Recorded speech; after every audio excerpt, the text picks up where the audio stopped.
இயேசுவில் அன்புக்குரிய சகோதர சகோதரிகளே, பொது காலம் 6ஆம் ஞாயிறு வழிபாட்டில் கலந்து கொள்ள உங்கள் ஒவ்வொருவரையும் அன்போடு அழைக்கின்றேன். சட்டம் என்ற சொல்லை கேட்டவுடன் நம் அனைவரின் நினைவுக்கு வருவது கட்டுப்பாடு.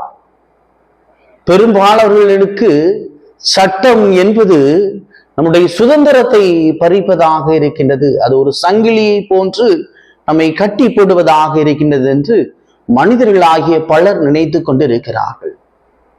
ஆனால் எல்லா நாடுகளிலுமே சில சட்ட திட்டங்கள் இருக்கிறது. எல்லா மதங்களிலுமே சட்ட திட்டங்கள் ஒன்றை வைத்திருக்கிறார்கள்.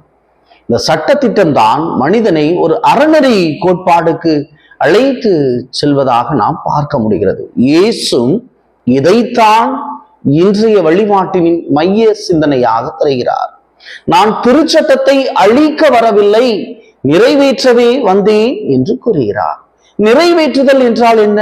ஒரு விதை ஒன்று இருக்கிறது, அதை நிலத்தில் நாம் போடுகிறோம், அது செடியாகி மரமாகி கனியை தருவதாக இருக்கிறது. ஆனால் அந்த விதை என்பது அழியவில்லை, அது நிறைவேறியது.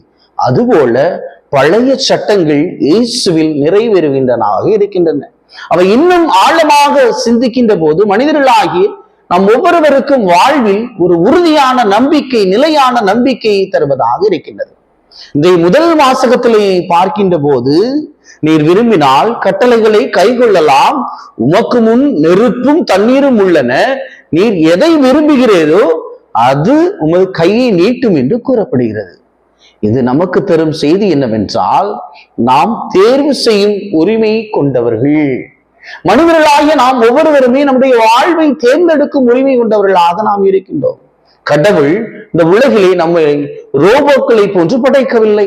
நமக்கு முன் 2 பாதைகளை உருவாக்கி வைத்திருக்கிறார். எது நன்மையானது, எது தீயதானது என்று அதை தேர்ந்தெடுக்கிற உரிமையை, தேர்வு செய்கின்ற உரிமையை நமக்கு கடவுள் தந்திருக்கிறார். இதைத்தான் இன்றைய முதல் வாசகம் நமக்கு தெள்ள தெளிவாக கூறுகின்றது.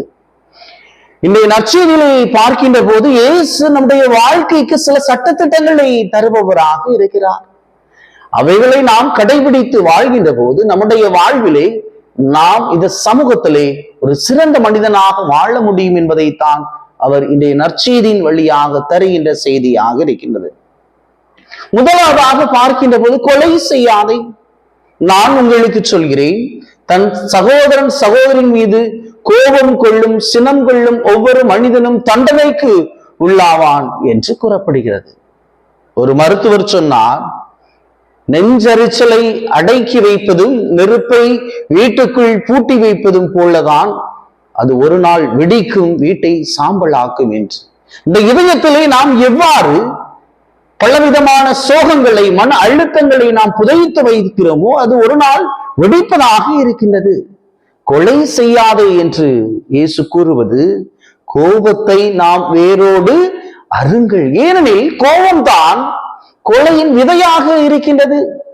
நம் மனதை அது கொஞ்சம் கொஞ்சமாக தினமும் தின்று கொண்டு இருக்கிறது. நம்மை தெரியாமலே இந்த உணர்வுகளை அந்த கோபம் எழுப்பிவிட்டு கொலை செய்ய நம்மை தூண்டுவதாக இருக்கிறது.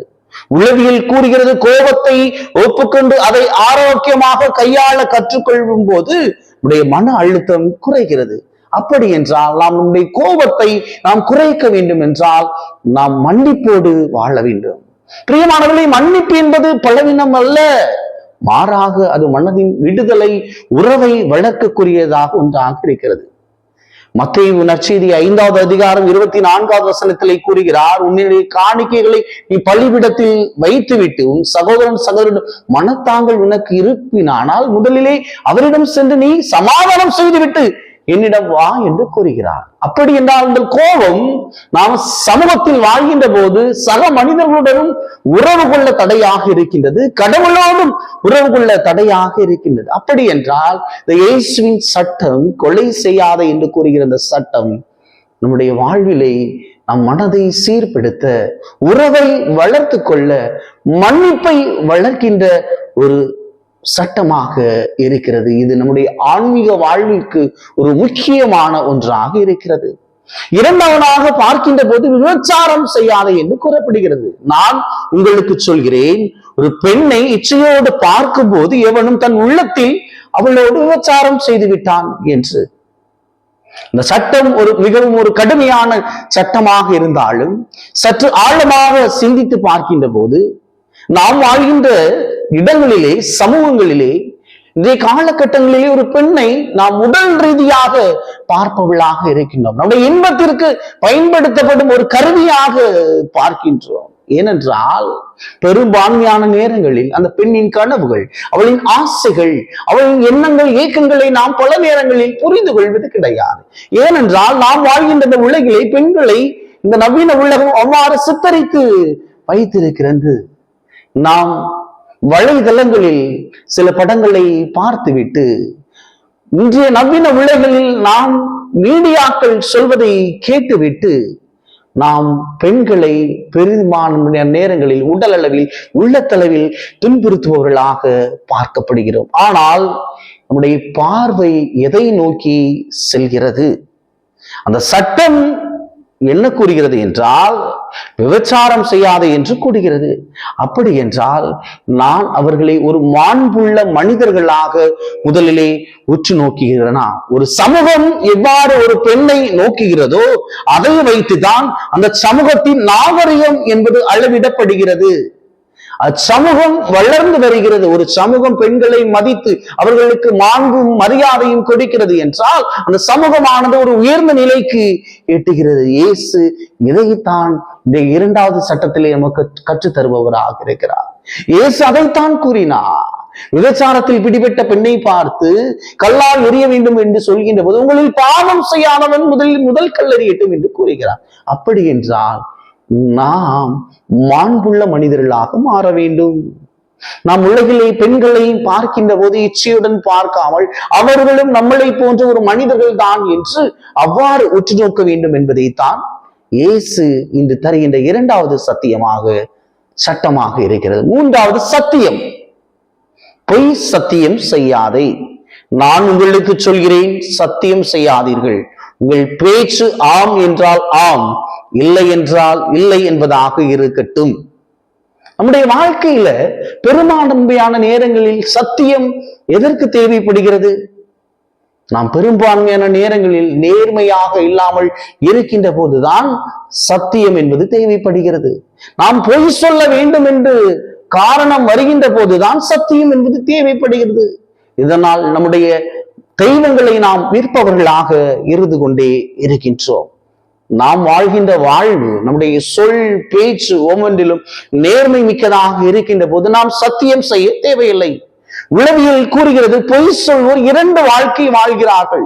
ஒன்று உண்மையானது, மற்றொன்று கட்டமைக்கப்பட்டது. ஒருவன் நேர்மையாக வாழ்கின்ற போது அவன் உண்மையாக வாழ முடியும். அவன் சத்தியம் செய்து பொய்யாக வாழ்கின்ற போது அவனுடைய வாழ்வை அவனை கட்டமைத்து வாழ்பவனாக இருக்கின்றான். அவ்வாறு அவனுக்குள்ளே அவன் கட்டமைத்து வாழ்கின்ற போது அவன் உலகத்தின் சட்ட திட்டங்களை அவன் மீறி வாழ்பவனாக இருக்கின்றான். அப்படி என்றால் நாம் இயேசு கொடுத்த இந்த சத்தியத்தை நாம் கடைபிடிக்க வேண்டும் என்றால், நாம் சத்தியம் செய்யாமல் இருக்க வேண்டும் என்றால், நம்முடைய பேச்சும் சொல்லும் நேர்மையாக இருக்க வேண்டும், நீதியாக இருக்க வேண்டும், நேர்மையாக இருக்க வேண்டும், உண்மையாக இருக்க வேண்டும். அவ்வாறு இருக்கின்ற போது இந்த சமூகம் நம்மை போற்றுகின்ற மனிதனாக இருப்போம். பிரியமானவர்களே, இந்த நற்செய்தியிலே நாம் பார்க்கின்ற போது இயேசு அந்த கொடுத்திருக்கிற அந்த சட்ட திட்டங்கள் நாம் கடைபிடித்து வாழ்கின்ற போது நமக்கு, நம் வாழ்வுக்கும், நம்மை சுற்றி இருக்கின்ற அனைவருக்கும் அது ஒரு சிறந்த முன்மாதிரி உள்ள மனிதர்களாக நம்மை நாமே மாற்றுவதாக இருக்கின்றது. இந்த இயேசுவின் சட்ட திட்டங்கள் இன்று நமக்கு 5 பெரும் நன்மைகளை கற்றுத்தருவதாக இருக்கின்றது. முதலாவதாக, நாம் இந்த உலகிலே சட்ட திட்டங்களை கடைபிடித்து அறநெறி கோட்பாடுகளுக்கு உட்பட்டு வாழ்கிற போது நம்முடைய மனதிலே அமைதி பெறுகிறது. நாமும் சுற்றி இருக்கின்ற இடங்களில் அமைதியை ஏற்படுத்துபவராக இருக்கின்றோம். மனதிலே அமைதி வருகின்ற போது கோபம் குறைகிறது, வெறுப்பு குறைகிறது, பொறாமை எண்ணம் குறைகிறது, பொய் குறைகிறது. எனவே மனதை அறுக்கின்றது. நோய்கள் எல்லாம் நம்மை விட்டு போகின்ற போது நம்முடைய வாழ்விலே நாம் ஒரு சாந்தமுள்ள அமைதியை ஏற்படுத்த உள்ள மனிதர்களாக மாறுகின்றோம். இரண்டாவதாக, ஆழமான உறவை தருகின்றது. மன்னிப்பும் உறுதியும் மாண்பு இல்லாத உறவுகளும் மேலோட்டமானவை. இயேசுவின் சட்டங்கள் நாம் ஆழமான உறவுகளை வளர்க்க வேண்டும் என்றால் நாம் மன்னிப்போடும் நேர்மையோடும் வாழ்கின்ற போது நாம் ஆழமான உறவுகளை வளர்க்க முடியும் என்று கூறுகிறது. மூன்றாவதாக சமூகத்திலே நம்பிக்கையை தருவதாக இருக்கின்றது.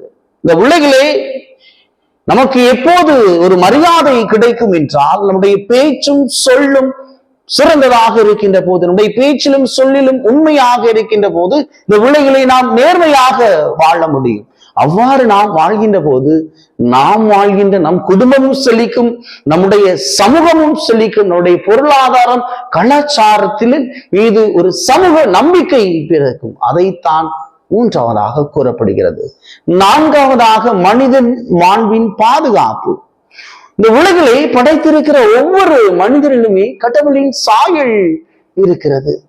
நாம் உலகிலே படைத்திருக்கின்ற மனிதனை நாம் மதிக்க வேண்டும்.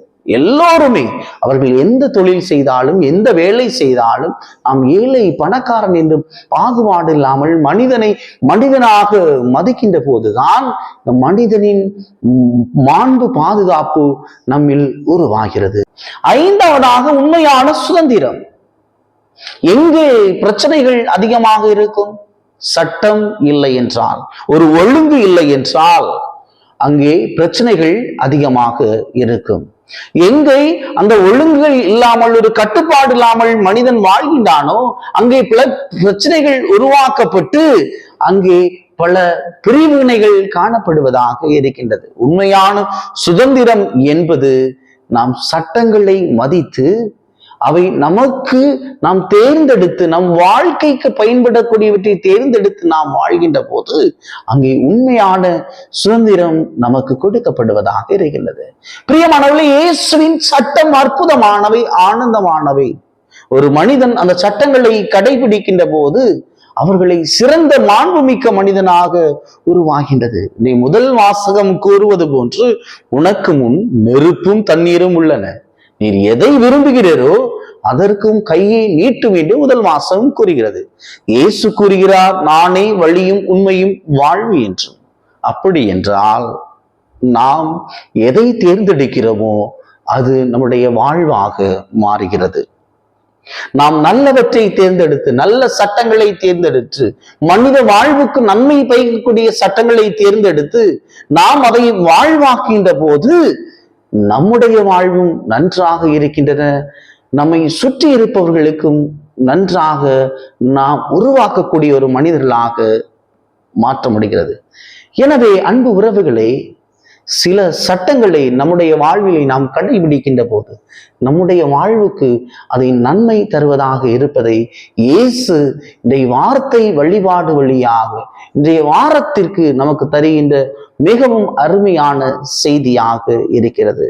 எனவே இந்த சட்டங்களை நாம் நம்முடைய வாழ்க்கைக்கு பயன்படுத்துவோம், நம்முடைய வாழ்விற்கு அதை முழுவதாக நாம் ஒத்துழைப்பு கொடுப்போம். இந்த சட்டங்களை ஏற்று நம்முடைய வாழ்விலே அதை உள்வாங்கி நாம் தேர்ந்தெடுத்து நாம் பயன்படுத்துகின்ற போது நம்முடைய வாழ்வு சீராக இருக்கும், வளமாக இருக்கும். ஆமென். தாயும் தந்தையுமான இறைவா, உங்களுடைய வாழ்விலே ஆண்டவரே, எங்களுடைய வாழ்க்கைக்கு நன்மைகளை பயிப்பதற்காக நீர் நிறைய சட்டங்களை கொடுத்திருக்கிறீர். நீ கொடுத்த அந்த 10 கட்டளைகள் மிகவும் அற்புதமானவை, நீ வாழ்க்கைக்கு நன்மையை பயக்கக்கூடியதாக இருக்கின்றது.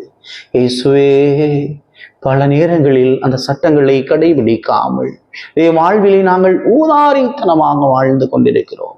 வாழ்விலே ஒரு ஒழுக்கம் இன்மையோடு நாங்கள் வாழ்ந்து கொண்டிருக்கிறோம். ஆண்டவரே, இந்த நாளிலே இது அழகாக கூறியிருக்கிறீர். ஆண்டவரே, இந்த சட்டங்களை எல்லாம் நீங்கள் கடைபிடிக்கின்ற போது ஒரு சிறந்த மனிதர்களாக உருவாகுவீர்கள் என்று ஆண்டவரே, அந்த சட்டங்களை எல்லாம் எங்களுக்கு கடைபிடிக்கக்கூடிய ஞானத்தையும் ஆசிரையும் தாரும். எங்கள் குடும்பங்களை ஆசீர்வதியும், எங்கள் பிள்ளைகளை ஆசீர்வதியும், எங்கள் தொழில் முயற்சிகளை ஆசீர்வதியும். தகப்பனே, தொடர்ந்தும் ஆசீர்வாதத்தை எங்கள் குடும்பங்கள் மீதும் எங்கள் ஒவ்வொருவர் மீதும் பொழிந்து எங்கள் ஒவ்வொருவரையும் காத்து வழி நடத்தும். ஆமீன்.